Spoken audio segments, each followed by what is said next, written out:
കീബോർഡിന്റെ second പാർട്ടിലേക്ക് നമുക്ക് കിടക്കാം. ഇവിടെ കാണുന്ന ഈ സൈന് ജി ക്ലഫ് എന്ന് പറയും. അതായത് നമ്മൾ കീബോർഡിൽ റൈറ്റ് ഹാൻഡ് കൊണ്ട് വായിക്കുന്ന ഭാഗമാണ് ജി ക്ലഫ്. ലെഫ്റ്റ് ഹാൻഡ് കൊണ്ട് ചെയ്യുന്നത് എഫ് ക്ലഫ് ആണ്. ഇതാണ് ജി ക്ലഫ്.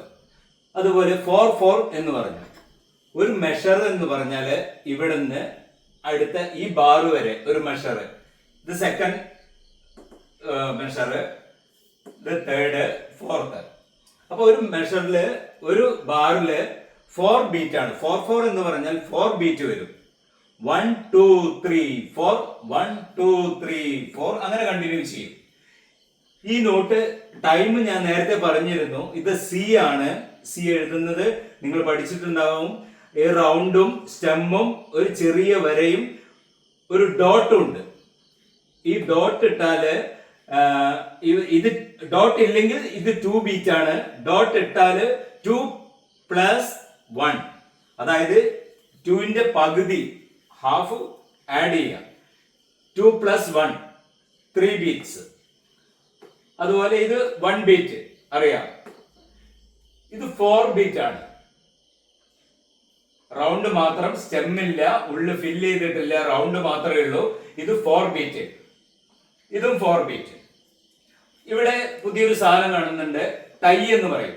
ഹോൾഡ് നോട്ട്, അതായത് ആ നോട്ട് ഹോൾഡ് ചെയ്തിരിക്കണം. അത് ഞാൻ ഇവിടുന്ന് തുടങ്ങാം. C 2 3 C C C D E D.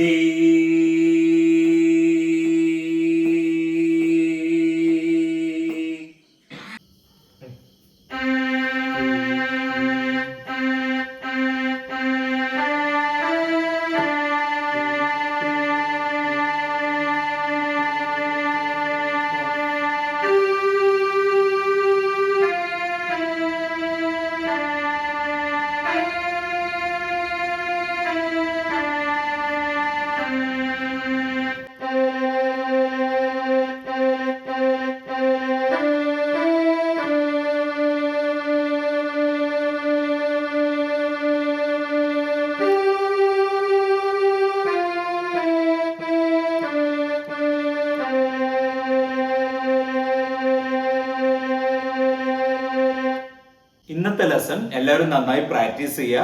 അതിൽ എന്തെങ്കിലും സംശയം ഉണ്ടെങ്കിൽ കമന്റ് ചെയ്യുക.